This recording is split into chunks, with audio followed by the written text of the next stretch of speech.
नमस्ते। आप सभी का नोइंग आयुर्वेद में स्वागत है। आज एक नए टॉपिक के साथ में मैं वैद्य वृंदा राव आप सभी के सामने उपस्थित हूँ।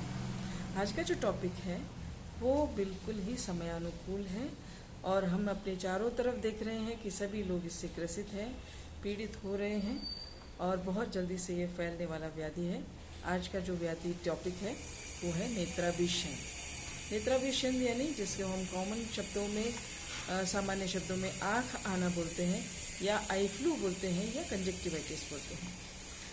तो इसका जो आज जो हम चर्चा करेंगे, जानकारी मैं दूंगी उसके बारे में कि नेत्राभिषण क्या है, नेत्राभिषण के लक्षण क्या हैं, इसका बचाव क्या है, इस सब के संबंध के बारे में मैं आपको जानकारी दूँगी।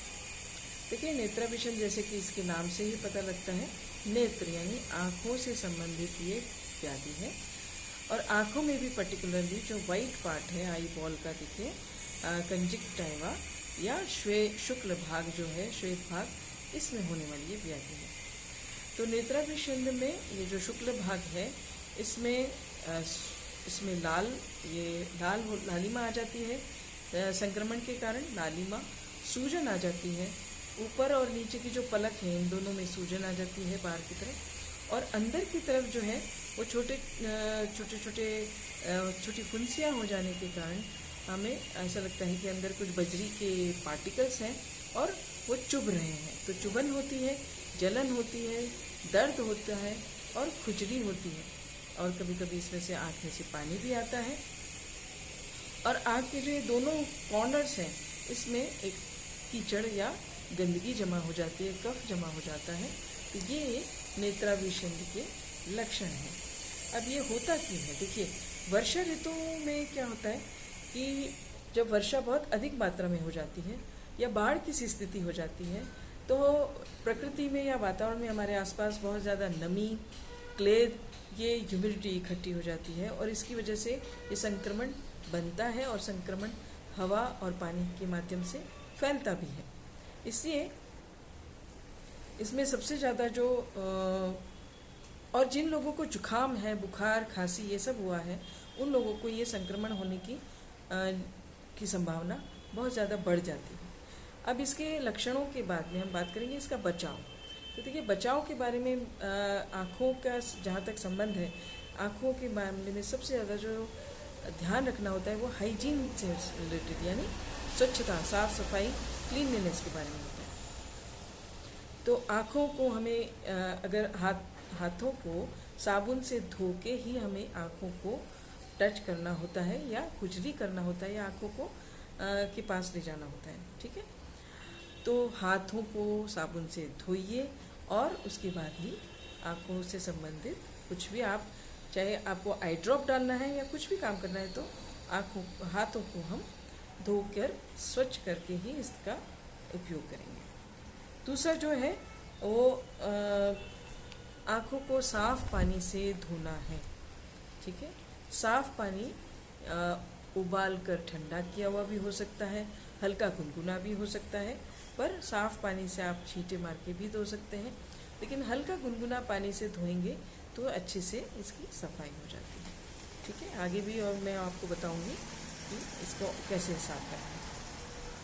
इसके अलावा जो संक्रमित व्यक्ति है उसको खुद को ये ध्यान रखना है कि वो चश्मा पहने और खुद भी अपनी आँखों को साफ हाथों से ही इसको डील करें। तो चश्मा पहने ताकि वो खुद भी अपने इन्फेक्शन को बढ़ा नहीं पाए और दूसरों को इन्फेक्शन ट्रांसफ़र नहीं कर पाए, ठीक है। इसके अलावा जो संक्रमित व्यक्ति है, देखिए ये बहुत इम्पॉर्टेंट टॉपिक है जो हम इसको डिनाई या निगलेक्ट नहीं कर सकते।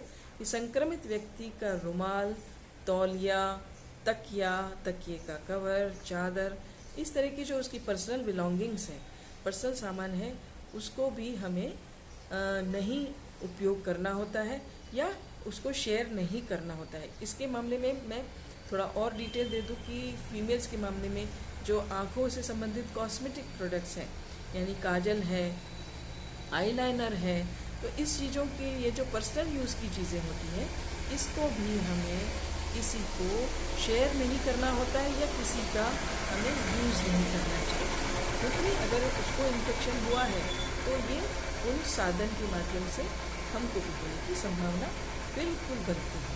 ठीक है, तो ये बचाव के लिए बहुत ही आवश्यक है।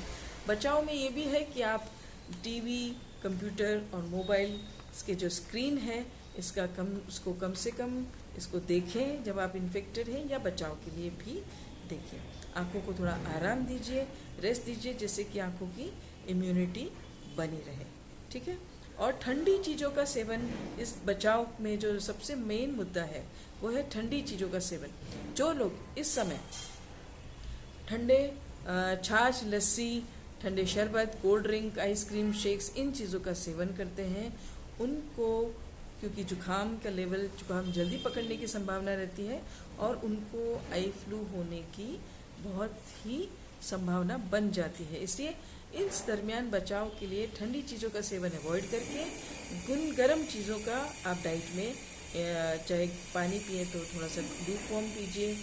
चाय, दूध और पानी में आप अदरक, तुलसी, दालचीनी, लौंग, काली मिर्च, इलायची, इन सब का सेवन। तुलसी इसमें बहुत अच्छा रोल करता है। अदरक, तुलसी इसका बहुत अच्छा एक बचाव का उपाय है।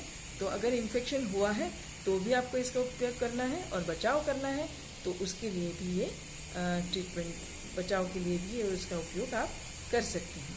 ठीक है, अभी इसलिए ये आपको मैंने बचाव के लिए बताया। अब मेन मुद्दा आता है कि जब आपकी आंखें इन्फेक्टेड हो गए और आप बचते बचते भी हो गए, ठीक है, तो आपने कैसे इसको डील करना है। आँखों को जब रात को सो के उठते हैं या दिन में भी कभी जब चिपक जाती है, जो कीचड़ होता है या कफ जैसा जो द्रव पदार्थ चिपचिपा होता है, तो आप इसको कैसे क्लीन करेंगे।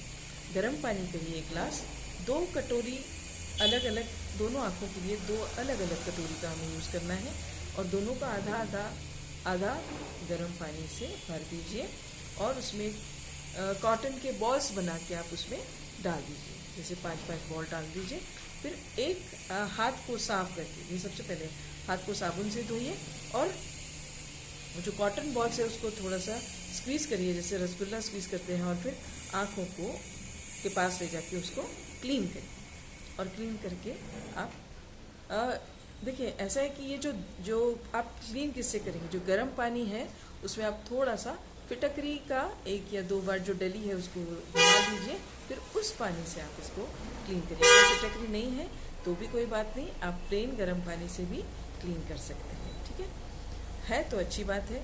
दूसरा कि उसको क्लीन करने के लिए जब आप दूसरी आइस का के लिए जाएंगे तो फिर से आप हाथ धोइए, और दूसरे हाथ से भी उसको स्क्वीज़ करके उसको हैंडल करिए, यानी दोनों के लिए हमें हाथ को बीच में धोना पड़ेगा, दोनों आँख को साफ करने के लिए। ये ध्यान रखिए। एक आँखों को धोने के लिए आई वॉश में आपको एक द्राव बता देती हूँ, उसका आप बचाव के लिए एज वेल एज ट्रीटमेंट के लिए, दोनों के लिए आप इसका इस्तेमाल कर सकते हैं। 2 गिलास पानी बॉईल कीजिए, बॉईल करके जब गैस बंद कर देंगे तब आप इसमें आधी चम्मच फिटकरी का पाउडर, आधी चम्मच हल्दी पाउडर, 1 चम्मच जब थोड़ा सा ल्यूकवार्म हो जाए तब आप इसमें 1 चम्मच जो हमारा टेबल स्पून होता है, एक शहद डालिए। शहद डालने के बाद आप इसमें भीमसेन कपूर, कम से कम वो 1 से 2 पिंच, भीमसेन कपूर अलग आता है, उसको आप पाउडर करके उसमें 1 से 2 पिंच, ठीक है, पिंच यानी इंडेक्स और थंब के बीच में आने वाली जो क्वांटिटी है, 1 से 2 पिंच भीमसेन कपूर डाल दीजिए, और थोड़ा सा 1 चम्मच गुलाब जल डाल दीजिए। इस सब को डाल के आप इसको मिक्स करके, और जिस बॉटल में आपको भरना है उसको गर्म पानी से धो के कांच की बॉटल को आप तैयार कर लीजिए, और ड्रॉपर बॉटल को भी एक बार गर्म पानी से धो के आप इसको क्लीन कर लीजिए। उसके बाद में इसको, ये जो आपने द्राव बनाया है इसको आप फिल्टर करेंगे। कैसे फिल्टर करेंगे, क्लीन रुमाल लीजिए, वॉश कर लीजिए, उसको डबल लेयर करिए और चन्नी पे रख दीजिए और उसको फिल्टर करिए। अगर रुमाल के साथ नहीं है आपके पास तो कॉटन भी आप ले सकते हैं, कॉटन की एक पतली लेयर चन्नी पे डालिए, और फिर इसको आप इसका जो लिक्विड का द्राव को स्ट्रेन कर लीजिए, छान लीजिए और बॉटलिंग कर लीजिए। इस द्राव से आप आँखों में आई ड्रॉप्स भी डाल सकते हैं, 2-2 बूंद रात को सोने से पहले, 2 बूंद उठने के बाद। ये बचाव के लिए भी है और जिनको इन्फेक्शन हुआ है उनके लिए भी है। तो इस तरह से आप अपना शुरुआती उपचार जो है वो घर से शुरू कर सकते हैं। लेकिन हाँ, इसके बाद में आपको चिकित्सक के पास निश्चित रूप से जाना है और उसको अपनी इंटरनल मेडिसिन अपने लक्षणों के अनुसार अपना बता के 5 से 7 दिन का एक कोर्स जरूर से लेना है। और जो परहेज की चीज़ें बताई हैं, ठंडी चीज़ें नहीं खाना है, वो सब चीज़ें आप फॉलो करिए, करना शुरू कर देना। तो इस तरह से आप अभी चारों तरफ फैलने वाले इस फ्लू से खुद को बचा सकते हैं, अपने परिवारजन को बचा सकते हैं। और अगर कोई परिवारजन इस संक्रमण की चपेट में आ गया है तो आप उसको इस तरह से प्राथमिक उपचार शुरू भी कर सकते हैं। तो इसी जानकारी के साथ मैं मुझे लगता है कि आपको काफ़ी इसमें जानकारी मिल गई होगी। ज़्यादा से ज़्यादा लोगों तक आप इसको पहुंचाएं जिससे कि ये उपयोगी हो सके। इसी के साथ नमस्कार।